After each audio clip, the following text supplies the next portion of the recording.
Saludos, soy María Sánchez González de la Universidad de Málaga y vengo a presentar una comunicación junto a mi compañero también de la misma universidad, de la UMA, Álvaro Serna Ortega, sobre una experiencia de testeo y de creación de un repositorio web colectivo de herramientas de inteligencia artificial generativa. Realizada esta experiencia, en el marco de una asignatura de un máster de periodismo de la Universidad de Málaga, en la cual también Álvaro participó como estudiante en el año 2023-2024. Estamos encantados, por cierto, de estar aquí y aprovechamos para agradecer la oportunidad.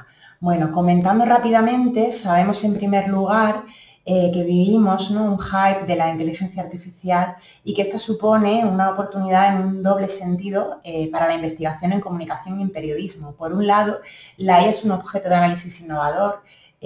Hay nuevas oportunidades y desafíos que conviene analizar desde el punto de vista de los contenidos, de las audiencias, de la tecnología, de la ética, del uso profesional, etcétera. Pero también la inteligencia artificial generativa es una gran herramienta para la innovación, tanto en la práctica profesional como en la propia enseñanza-aprendizaje o en la investigación, que es el caso que nos ocupa. Y bueno, en cuanto a los objetivos de este análisis, como anticipaba, ¿no?, a nosotros nos interesaba sobre todo el pararnos, ¿no?, a reflexionar sobre la IA como instrumento al servicio de la investigación académica y aplicada también en comunicación y más concretamente en periodismo, indagando sus posibilidades en las distintas fases de la investigación, pues desde la propia generación de la idea, documentación, creación del marco teórico, planificación, diseño metodológico, hasta la parte de difusión y transferencia, y por qué no decirlo, ¿no?, también por la parte de redacción académica y científica.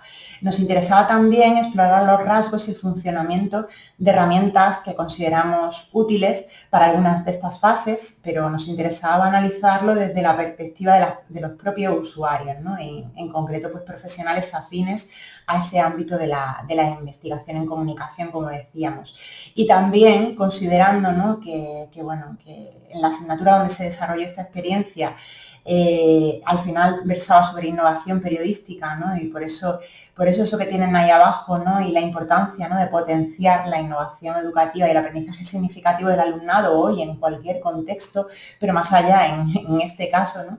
Y también aprovechar, ¿por qué no?, para desarrollar competencias sobre inteligencia artificial aplicada a la investigación, además de, como luego veremos, competencias digitales y otras habilidades blandas esenciales hoy para cualquier profesional, incluyendo los del campo de la comunicación. Y bueno, desarrollamos para todo esto una metodología que básicamente pues consistía, ¿no?, en someter, como decíamos, a los propios estudiantes al testeo de estas herramientas en el marco de esa asignatura, que en concreto se desarrolló entre enero y marzo de 2024 y en el contexto de ese máster que tienen ahí. Y bueno, fue una veintena de estudiantes los que participó en nuestro análisis. Nuestro objeto de análisis, como también comentábamos antes, es las propias herramientas basadas en inteligencia artificial que considerábamos útiles, y para eso pues hicimos un trabajo previo de censo de estas herramientas a través de catálogos online como Futurpedia, que como sabrán es uno de los más antiguos que apareció, y otras fuentes similares, ¿no?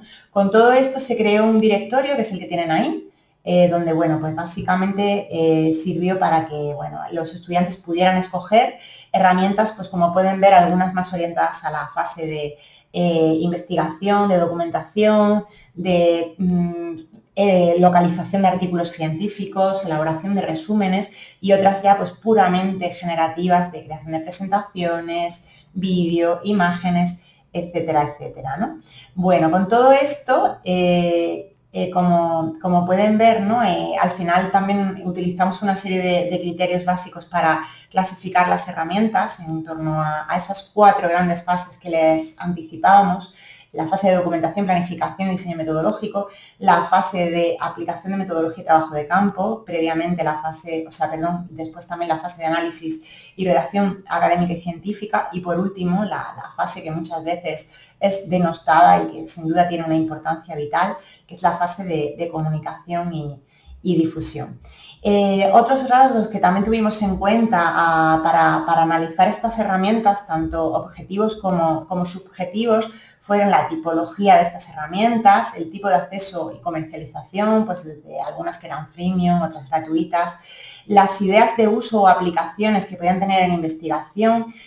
Para eso hay que decir, ¿no? Como pueden ver en esta tabla, pues que bueno, en torno a esos criterios que tienen ahí, que son los que les estoy comentando, a los estudiantes les encargamos que hicieran un testeo de las herramientas con microtareas reales asociadas a su investigación en comunicación, en periodismo, describieran la experiencia de uso y sus resultados, y también esa experiencia de uso se hiciera, ¿no? Teniendo en cuenta pues, cuestiones básicas como la funcionalidad y la usabilidad. Lo que tiene que ver pues, bueno, con el cumplimiento de la función, con la facilidad de uso básicamente de estas herramientas, como saben, ¿no? Analizamos también aspectos que tienen que ver con la fiabilidad, la transparencia de estas herramientas, el origen, la fuente de los datos, tan importante en la inteligencia artificial generativa. Y con todo esto también pues, tratamos de abordar un resumen de, pues, a modo de DAFO, ¿no? De las fortalezas y debilidades, de los pros y los contra de estas herramientas. Y bueno, les voy a enseñar también, si les parece, un poco los materiales y recursos que creamos pues con esa metodología que trabajamos, que básicamente pues, lo que se hizo fue elaborar un documento donde cada estudiante fue apuntando la herramienta escogida, porque de ese censo que decíamos la escogieron ellos. Luego se hizo también un modelo para cumplimentar una especie de ficha de herramienta, todos los rasgos que hemos comentado anteriormente. Tras pasar esa experiencia de uso y complementar la ficha, se le pidió también a cada persona que respondiera a un cuestionario online, donde además de valorar la herramienta en base a una serie de criterios, también se recogió la propia percepción de los participantes sobre su experiencia de uso. Para eso se tomó como antecedente los resultados de otras prácticas en proyectos de investigación anteriores, en docencia, pues elaborados por mí y por otras autoras como la colega Ada Sánchez de la Universidad de Sevilla, donde también pues, desarrollamos test de usuario pues, con contenidos digitales, multimedia, etcétera, etcétera, ¿no? Y por último, también se creó, ¿no? Por parte de la docente de la asignatura una especie de website con Google Site, para que fuera un poco el esqueleto desde el cual cada estudiante luego fuera creando su página, ¿no? Con una especie de plantilla online, y fuera volcando los resultados de su análisis y de su experiencia de usuario, es decir, una página por herramienta, ¿no? Por tanto, de forma resumida, las fases de trabajo pues, fueron esas, ¿no? También hay que decir que antes de que se empezara el trabajo de campo con las herramientas, se ofreció una exposición básica pues, acerca de investigación, perdón, de inteligencia artificial e investigación a los estudiantes para situarlos, porque no todos tenían esos conocimientos básicos previos. Y luego, pues como decíamos, ¿no? Cada estudiante escogió una herramienta del censo, empezó a testearla probando una microtarea cuestión determinada vinculada a esa investigación, a cumplimentar la ficha de la herramienta. A continuación, por tanto, se evaluó esa herramienta y la propia experiencia del usuario a través de ese cuestionario online que habilitamos a tal efecto. Y por último, se publicaron los resultados en ese microsite, conformando sin duda un catálogo que creemos muy interesante para cualquier persona, ¿no? Pues bueno, no solamente para estudiantes de la asignatura, sino para cualquier usuario online, ¿no? Como ahora comentaremos al hablar de resultados. También hay que decir que en cuanto a los objetivos de enseñanza-aprendizaje, antes lo anticipábamos, ¿no? La actividad sirvió pues, para comprender los principios de funcionamiento de la inteligencia artificial, familiarizarse con su manejo con fines académicos, más allá de los fines clásicos que a lo mejor pues, se prueban por parte de cualquier usuario, ¿no? Al principio más vinculados, como ocurre con las redes sociales muchas veces, ¿no? Más vinculados a lo personal que a lo profesional, ¿no? Cuando empezamos a experimentar con ChatGPT, ¿no? Sobre todo en meses atrás, cuando empezó todo el hype de la IA generativa. Pero también sirvió para trabajar competencias transversales, como decíamos antes, ¿no? Relacionadas con la colaboración, el trabajo en equipo, el análisis crítico, ¿no? El data literacy, ¿no? También el saber manejar los datos, ¿no? Desde la perspectiva de experiencia de usuario, que como decimos consideramos la más interesante, ¿no? Y teniendo en cuenta pues, que nuestro alumnado era ya prácticamente investigadores en activo en comunicación y en periodismo, ¿no? En cuanto al rendimiento académico y la evaluación de los aprendizajes, también los resultados fueron positivos.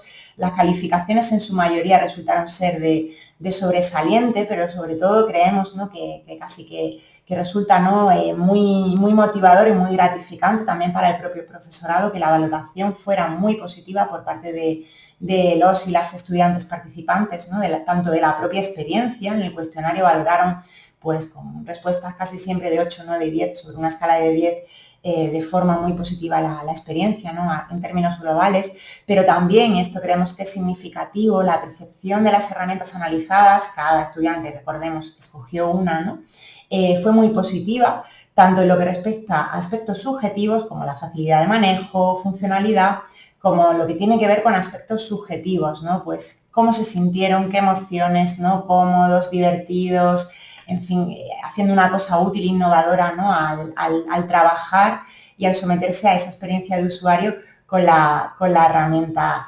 escogida. Y bueno, termino enseñándoles también lo que creo que resulta más satisfactorio, ¿no?, de esta experiencia, que es tener un resultado tangible, como también anticipábamos antes, ¿no?, que sea de utilidad no solamente para nuestro alumnado a lo largo de su desarrollo formativo como investigadores en comunicación, sino también para cualquier otra persona interesada en autoaprender sobre inteligencia artificial generativa aplicada a investigación, o, por qué no, enseñar sobre inteligencia artificial generativa en contextos de investigación básica y aplicada en comunicación, ¿no? Es un catálogo modesto de una veintena de herramientas, bueno, cambiantes, ¿no?, pero lo interesante también es que fue una primera aproximación y que todas las herramientas aparecen clasificadas y accesibles, ¿no?, no solamente en base a para qué fase o qué fases de investigación que comentábamos antes pueden ser más útiles, sino también en función de su utilidad, su funcionalidad principal, ¿no? Por ejemplo, creación de presentaciones, creación de imágenes, de vídeo, en fin. Aquí les dejo simplemente un pequeño recorrido en formato audiovisual sobre ese catálogo. En la comunicación que presentamos tienen la URL si quieren acceder a él, le invitamos a ello. Es un catálogo en construcción, esperamos continuar esta práctica dados sus resultados positivos en cursos posteriores y, bueno, sobre todo pensamos, ¿no?, que al final mediante este tipo de prácticas se genera, ¿no?, un caldo muy interesante de experimentación en el aula, de espacio de creación de un lab para atender a las últimas tendencias tecnológicas y descubrir de forma colaborativa todo su potencial, en este caso en el ámbito de la investigación en comunicación, que es lo que nos interesaba en este caso, ¿no?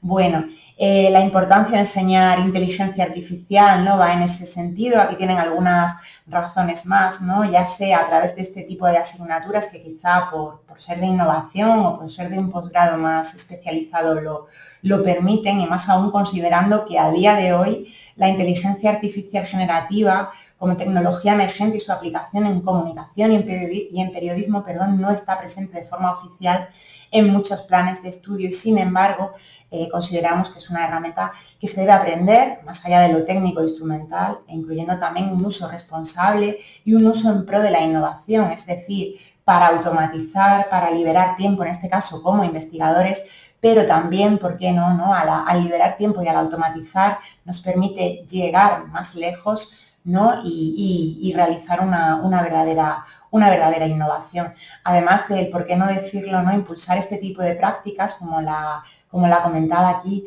fomenta también otras formas de trabajar de forma colaborativa en el aula, ¿no?, que también son muy importantes hoy en el caso también de la investigación en comunicación. Es todo. Muchísimas gracias.